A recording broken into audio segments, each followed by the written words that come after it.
الحمد لله وكفى وسلام على عباده الذين اصطفى أما بعد فأعوذ بالله من الشيطان الرجيم بسم الله الرحمن الرحيم الرجال قوامون على النساء بما فضل الله بعضكم على بعض وبما أنفقوا من أموالهم صدق الله العلي العظيم اللهم صل على محمد وعلى آل محمد كما صليت على إبراهيم وعلى آل إبراهيم إنك حميد مجيد اللهم بارك على محمد وعلى آل محمد كما باركت على إبراهيم وعلى آل إبراهيم إنك حميد مجيد۔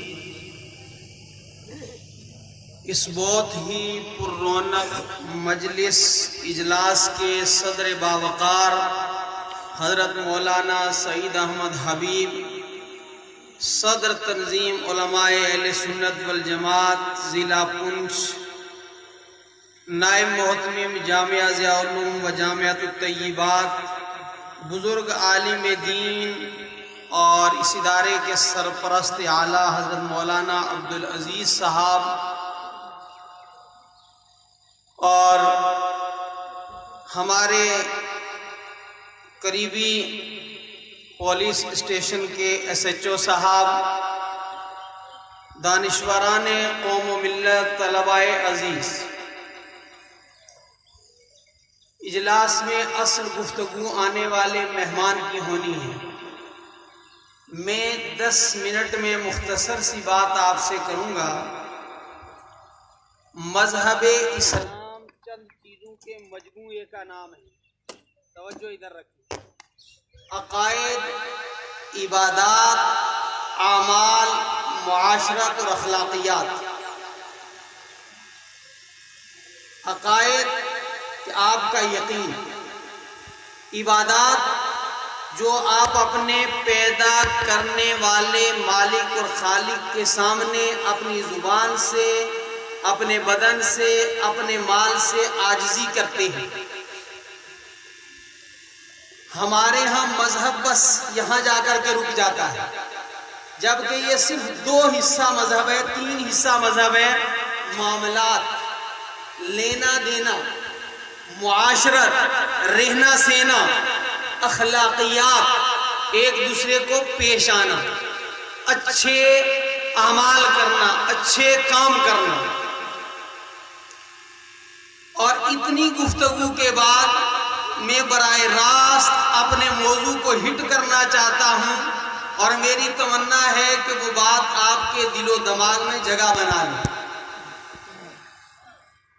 ان دنوں میں ملک کے اندر ایک بڑا حادثہ جو انسانوں کو پیش آیا، وہ احمد آباد کی رہنے والی ایک عائشہ نامی لڑکی کا پیش آیا، جس نے ساری دنیا کے انسانوں کو جھنجھوڑ کر کے رکھ دیا،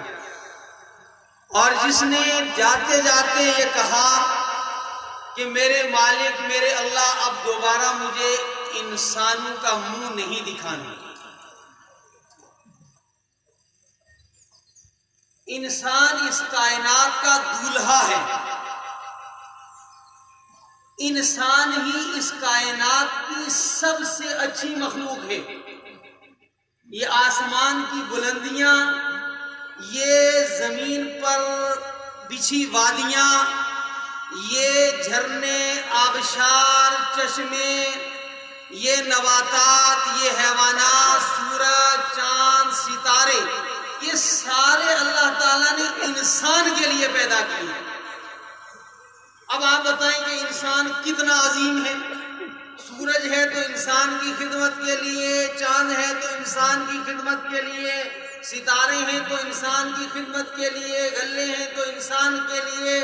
قطع اراضی ہے تو انسان کی خدمت کے لیے۔ مالک نے یہ سب کچھ پیدا کیا انسان کے لیے، اور انسان کو یہ کہا وَالتِّينِ وَالزَّيْتُونِ وَطُورِ سِينِينَ وَهَذَا الْبَلَدِ الْأَمِينِ، تین کی قسم ہے، طور سینا کی قسم ہے، زیتون کی قسم ہے، شہر مکہ کی قسم ہے، لَقَدْ خَلَقْنَا الْإِنسَانَ فِي أَحْسَنِ تَقْوِيمٍ، ساری مخلوقات، ساری کائنات آج جب کہ علم اپنی ترقی کے انتہا کے اوپر ہے، اس کے باوجود ماہرین کائنات یہ کہتے ہیں کہ جتنی کائنات کو ہم نے جانا ہے اس سے ارب ہا ارب، کھرب ہا کھرب کائنات وہ ہے جو ابھی ہماری نالج سے باہر ہے۔ اتنی وسیع کائنات میں سب سے زیادہ حسین، سب سے زیادہ باکمال مخلوق انسان ہے، اور انسانوں میں مرد بھی ہیں، عورتیں بھی ہیں۔ اور یاد رکھیں، چونکہ میں اسلامی تعلیمات کا طالب علم ہوں تو اپنے ہی موضوع کی بات انسان کو کرنی چاہیے۔ تو فرمایا کہ بحیثیت انسان مرد اور عورت کے اندر کوئی امتیاز نہیں ہے، کوئی فرق نہیں ہے، کوئی ان کے اندر جو ہے وہ اونچ اور نیچ والی بات نہیں ہے۔ جیسے مرد قابل احترام ہے ایسے عورت بھی قابل احترام ہے، جیسے مرد جو ہے وہ علم حاصل کر سکتی ہے ایسے عورت بھی علم حاصل کر سکتی ہے۔ تو ہاں، انتظامی اعتبار سے، اور یہ فطری چیز ہے، نیچرل اس کو تسلیم کرتی ہے۔ دیکھیے، ہر ادارے کے اندر سب برابر نہیں ہوتے، بلکہ کچھ ایک جو ہے آفس کے اندر ایک باز ہوتا ہے اور گھر کے اندر ایک سربراہ خاندان ہوتا ہے۔ اس کا مطلب یہ نہیں کہ یہ بحیثیت انسان اس میں ان میں فرق ہے، بلکہ ایک انتظام کے طور پر ان میں فرق ہے تاکہ یہ سارے ان کے کنٹرول میں چلے۔ گاؤں پر نمبردار ہے، پنچایت پر سرپنچ ہے، یہ کانسٹیچوئنسی میں ایم ایل اے ہے، پھر جو ہے ریاست میں چیف منسٹر ہے، پھر پورے ملک میں وزراء ہے، پھر وزراء کے اوپر وزیر اعلیٰ ہے، وزیر اعظم ہے، اور ملک کا جو ہے وہ صدر ہے۔ یہ ایک انتظامی ضرورت ہے انسان کی۔ تو انتظامی ضرورت کے پیش نظر تو مرد کو عورت کے اوپر فوقیت حاصل ہے، باقی کوئی خصوصیت نہیں کہ عورت ہونا کوئی جو ہے وہ عیب کی چیز ہے، اس لیے مرد اس کے اوپر ایسا قطعاً نہیں۔ میرے بھائیوں، انسانوں کے سلسلے کو لمبا رکھنے کے لیے، انسانوں کے سلسلے کو دراز کرنے کے لیے، انسانیت کی بقا کے لیے اللہ رب العالمین نے مرد اور عورت کے درمیان ایک سسٹم رکھا ہے، ایک جو ہے ان کے درمیان تعلق قائم کرنے کا ہمیں حکم دیا ہے۔ یہ کوئی صرف ہماری خواہشات نفسی کا معاملہ نہیں کہ ایک مرد اور ایک عورت کے درمیان شادی ہو، بلکہ یہ پیدا کرنے والے مالک کا، خالق کا حکم ہے، فَانْكِحُوا مَا طَابَ لَكُم مِّنَ النِّسَاءِ، کہ تم جن عورتوں کو چاہو، جو تمہیں عورت پسند ہو اس سے تم نکاح کرو۔ لیکن یاد رکھیں کہ اللہ کا قانون یہ ہے، قدرت کا قانون یہ ہے، جس چیز کی ضرورت جتنی زیادہ ہے اللہ تعالیٰ نے اس کو آسان رکھا ہے۔ مثلا پانی ہر آدمی کی ضرورت ہے تو آسان رکھا ہے، اگر ہر آدمی کو پانی خریدنا پڑتا تو کتنا مشکل ہوتا۔ اور ہے ہر آدمی کی ضرورت، ہوا ہر انسان کی ضرورت ہے تو اس کے پر کوئی ٹیکس نہیں، کوئی اس کی پیمنٹ نہیں کرنی پڑتی، بلکہ مفت میں اللہ رب العالمین نے اس کو رکھا ہے۔ یاد رکھیں کہ ازدواجی زندگی اللہ کی چاہت بھی ہے، ہمارے پیدا کرنے والے کی چاہت ہے ازدواجی زندگی، اور ہمارے پیدا کرنے والے نے انسان کے اندر جو ضروریات رکھی ہیں، تھوڑا کم کرنا کہ بھئی ضرورت ہے ہر انسان کی شادی، اس لیے اس کو آسان بہت رکھا، ہم نے اس کو مشکل بنایا ہے، اللہ نے اس کو بہت آسان رکھا ہے۔ پر ہر تمام باتوں کو اس وقت مختصر وقت میں بیان نہیں کیا جا سکتا۔ ایک بہت بری اور بہت قبیح رسم ہے ہمارے درمیان کہ ہم شادی کے ساتھ ساتھ کبھی تو مطالبہ ہوتا ہے اور کبھی مطالبہ نہیں ہوتا، امید ہوتی ہے۔ جہیز یہ ایک مصیبت ہے، یہ انسانیت کے لیے ایک بری چیز ہے۔ اس کے مد مقابل ہمارے پیدا پیدا کرنے والے اللہ نے باپ کی جائیداد کے اندر جیسے مرد بیٹوں کا حصہ ہے اس طرح بیٹیوں کا بھی حصہ رکھا کہ جب باپ دنیا سے چلا جائے تو اس وقت جو ہے جس طرح اس کی جائیداد اس کی وراثت بیٹوں کے درمیان تقسیم ہوگی اس طرح بیٹیوں کا بھی اس کے اندر اللہ رب العالمین نے حصہ رکھا ہے اور ان کا حصہ نہ دینا یہ ظلم ہے یہ ان کے ساتھ جو ہے وہ برا معاملہ ہے برا سلوک ہے آپ کو فرض ہے آپ کے اوپر کہ آپ بیٹیوں کا حصہ ان کے حوالے کریں اگر یہاں کوئی نہیں کرتا تو اس کا مطلب یہ نہیں کہ وہ فرض نہیں ہے بلکہ اگر ان بیٹیوں کا بہنوں کا حصہ بھائی کھائیں گے تو وہ حرام کھا رہے ہیں وہ اپنے پیٹوں کے اندر جہنم کی آگ ڈال رہے ہیں فرمایا کہ بچوں کے مقابلے میں آدھا حصہ اس کی پھر وجوہات ہیں آدھا حصہ کیوں کہ اس کے ذمہ کوئی چیز نہیں ہے مرد کے تو ذمہ ہے کہ وہ اپنے بیٹوں کی بھی پرورش کرے گا اپنی بیوی کی بھی پرورش کرے گا اپنے والدین کی بھی دیکھ ریکھ کرے گا لیکن بیٹی کے ذمہ داری کوئی نہیں ہے اس کا شوہر اس کے نان نفقے کا ذمہ دار ہے اس کے بیٹے اور بیٹیوں کی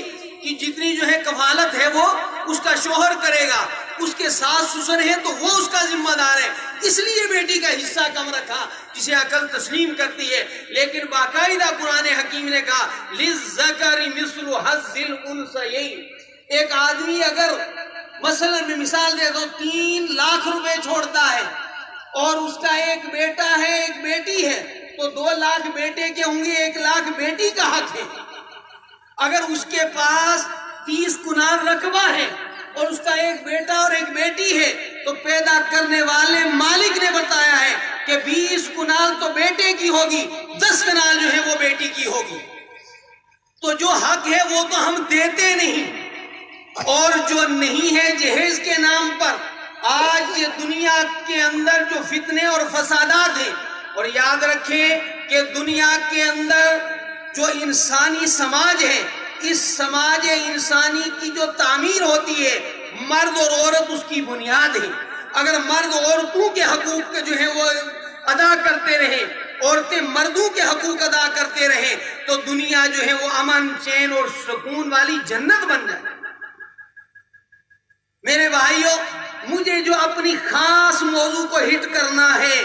وہ یہ ہے کہ ہم سب انسانوں کی ضرورت ہے کہ جہیز جیسی لعنت کو اپنے سماج سے ختم کیا جائے اس کی وجہ سے ایک طرف تو یہ ہو رہا ہے کہ بیٹیاں بوڑھی ہو جاتی ہیں اور ماں باپ کے گھر کے اندر بیٹھی رہتی ہیں بچے بدکاریوں کے اندر مبتلا ہو جاتے ہیں اور اس جہیز کی وجہ سے جب بیٹیاں جاتی ہیں تو پھر مدتوں تانے سنتی رہتی ہیں کوئی رات انہیں سکون کی حاصل نہیں ہوتی یہ سارے خاندان کو چھوڑ کر سب اپنوں کو غیر کر کے کسی اجنبی کو اپنا بنایا تھا اور وہ پہلے ہی دن اس کے اوپر اٹیک کرتا ہے اور تانے دینا شروع کر دیتا ہے تو لے کر کے کیا یہ کم ہے کیا یہ کم ہے کہ رونق کے کائنات تیرے گھر کے اندر آ گئی ایک کلی ایک خوشبو تیرے گھر کے اندر آ گئی اس سے بڑی کمینگی کیا ہو سکتی ہے کہ ایک تو بیٹی سب کو چھوڑ کر تیرے گھر میں آ رہی ہے اور پھر تم اس کے ساتھ مال اور دولت کی بھی جو ہے وہ چاہت رکھا میر تقی میر ہمارے ملک کے ان انسانوں میں تھے جو انسان اس ملک کا سرمایہ ہے جن کے اوپر اس ملک کو فخر ہے میر تقی میر ان شعراء میں سے تھے میر تقی میر نے اپنی بیٹی کی شادی کروائی بچے کچھ شاعر تھے اور غریب تھے بہرحال مقدور پر جتنا ان سے ہو سکا اتنا سامان بیٹی کو ساتھ دیا لیکن جتنی چاہت اگلوں کی تھی اتنی نہیں دے سکے تو جا کر کے تانے شروع ہو گئے یہاں تک کہ اچھا یہ بیٹی بڑی عجیب چیز ہوتی ہے بڑی پیاری چیز ہوتی ہے نا خلف بیٹے تو درد سر بنے نا خلف کہتے ہیں نافرمان کو نا خلف بیٹے تو درد سر بنے ادھر سے فون آ رہا ہے شراب پی کر فلاں جگہ پڑا ہوا ہے ادھر سے فون آ رہا ہے جناب آپ کا بیٹا فلاں کی بیٹی کو چھیڑ رہا ہے ادھر سے فون آ رہا ہے جناب آپ کے بیٹے نے فلاں کے جو ہے وہ اسکوٹر چرا لیا ہے نا خلف بیٹے تو درد سر بنے بیٹیوں نے سر دبایا دل بیٹیوں نے سر دبایا دیر. یہ بیٹیاں باپ کے درد کو جو ہے وہ سمجھتی ہیں, اندر اندر یہ زخمی ہوتی ہیں, لیکن اپنا درد ماں باپ کے اوپر کبھی ظاہر نہیں کرتی. چنانچہ میر تقی میر کی بیٹی وہ تانے نہ سن سکی, اور یہ نازک کلی کیسے تانے سن سکتی, بیمار ہو گئی. میر تقی میر کو اطلاع ہوئی کہ آپ کی بیٹی اسی بیماری میں دنیا سے چل بسی. تو میر تقی میر آئے اور آ کر بیٹی کی لاش کے پاس, ناش کے پاس کھڑے ہوئے اور کہا, اب آیا ہے خیال اے آرام جاں اس نامرادی میں, اب آیا ہے خیال اے آرام جاں اس نامرادی میں, تجھے ہم کفن دینا بھول گئے تھے سامان شادی میں.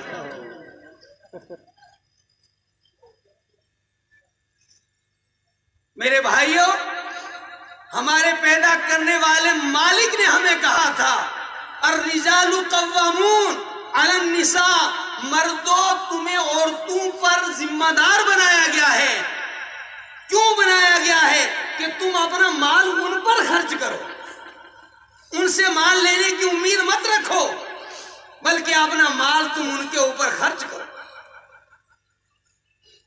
میرے بھائیوں, اس برائی نے آج میں یہ کہوں گا, اور غلطی کا اعتراف کرنا چاہیے, غلطی کا اعتراف کرنا چاہیے کہ اس ہماری نااہلی نے نہ صرف یہ کہ ہمیں نقصان پہنچایا, بلکہ اسلام کو بدنام کیا دنیا میں. حالانکہ یہ اسلام کی تعلیم نہیں ہے, وہ تو یہ تعلیم تھی اس کی کہ آپ سارا کچھ جو ہے اس کے اوپر لٹا دو. اور یاد رکھیے, حضرت محمد صلی اللہ علیہ وسلم نے فرمایا, تم میں سے اچھا کون ہے؟ زیادہ نمازیں پڑھنے والا, نمازیں پڑھنا فرض ہے, اس کے بغیر چارہ کار نہیں ہے. زیادہ صدقہ خیرات کرنے والا, بے شک صدقہ خیرات بہت ضروری ہے. حج کرنے والا, بے شک اگر آپ کو طاقت ہے تو حج آپ پر فرض ہے. روزہ رکھنا آپ پر فرض ہے 29 یا 30 دن کا, لیکن محمد عربی صلی اللہ علیہ وسلم نے فرمایا, خیرکم خیرکم خیرکم لأہلکم, تم میں اچھا انسان وہ ہے جو اپنے گھر والوں کے لیے اچھا ہو. جو اپنے گھر والوں کے لیے اچھا نہیں ہو سکتا, وہ اپنی بستی والوں کے لیے کیسے اچھا ہوگا؟ جو اپنوں کا نہیں ہو سکتا, وہ دوسروں کا کیا ہوگا؟ اور رحمت دو عالم صلی اللہ علیہ وسلم نے فرمایا, میں تم میں سے اپنے اہل و عیال کے لیے سب سے بہتر ہوں. حضور اکرم صلی اللہ علیہ وسلم ایک نمونہ ہے انسانیت کے لیے. اس دنیا کے اندر اس پیدا کرنے والے نے انسانوں کے لیے ایک بڑی لیڈرشپ بھیجی, جنہوں نے قافلہ انسانیت کی رہنمائی کی, مگر ان میں سب سے بڑھ کر سیدنا محمد الرسول اللہ صلی اللہ علیہ وسلم کی ذات اقدس ہے.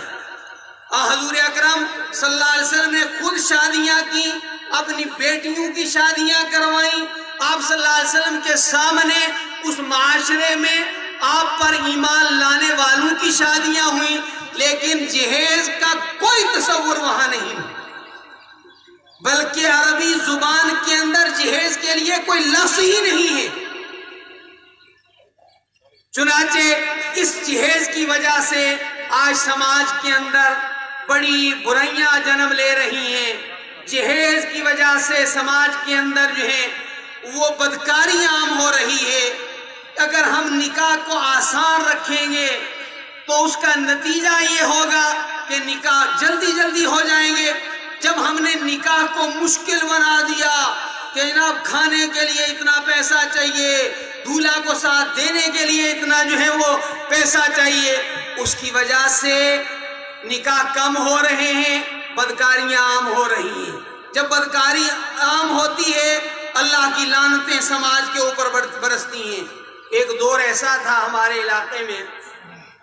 مجھے ایک صاحب نے سنایا, بر وقت بعد میرے ذہن میں آئی. ایک راستہ ہوتا تھا جو کس بلاڑی کھنیتر کے اوپر سے اور کنیا سے نیچے پونچھ میں جایا کرتا تھا. میں نے خود جامعہ علوم میں دوران طالب علمی وہی راستہ میں جانتا تھا. تو ہمارے علاقے کے کچھ لوگ پونچھ جا رہے تھے. جاتے جاتے وہ کہنے لگے کہ ہم کنویاں. تو ہم نے دیکھا کہ ایک سکھ بھائی جو ہے وہ رو رہا ہے بیٹھا ہوا. تو ہم اس کے پاس پہنچے. بھائی اس کو کوئی تکلیف ہو گئی, تنہا یہ یہاں رو رہا ہے. تو ہم نے پوچھا بھائی کیا ہوا آپ کو, کیوں آپ رو رہے ہیں؟ تو کہنے لگا اور رویا. ہم نے پوچھا کیوں رو رہے ہیں؟ تو اس نے کہا یہ سامنے جو رکھ ہے گھاس کی یہ میری ہے, اور اس رکھ کے اندر وہ گھاس جو ہے ٹیڑھی میڑھی ہوئی ہے, یہاں کسی نے بدکاری کی ہے, میں رو رہا ہوں, میری زمین بہ جائے گی, میری زمین بہ جائے گی. میرے بھائیوں, جب شادیاں مشکل ہوتی ہیں تو پھر وہ ہوتا ہے جو آج دنیا کے اندر ہو رہا. لہذا ارادہ کرو, ہمت کرو, اس کے خلاف ایک اعلان جنگ کرو. مقصد یہ ہے کہ بھئی جہیز کی اس رسم کو ختم کرنے کی کوشش کرو, اور خود نوجوان ادھر سے کہیں کہ مجھے آپ کی بچی پسند ہے, میں اس کو لانا چاہتا ہوں, مجھے مال ضرورت نہیں ہے, بلکہ یہ میرا کمینہ پن ہوگا کہ میں آپ کے مال کے اوپر نظر رکھوں. اور دوسری بات یہ کہ عورتوں کو جہیز کی جگہ جو اللہ نے ہمارے اوپر فرض کیا ہے کہ میراث کے اندر ان کو حصہ دیا جائے, اس کا ارادہ کرو. واخر دعوانا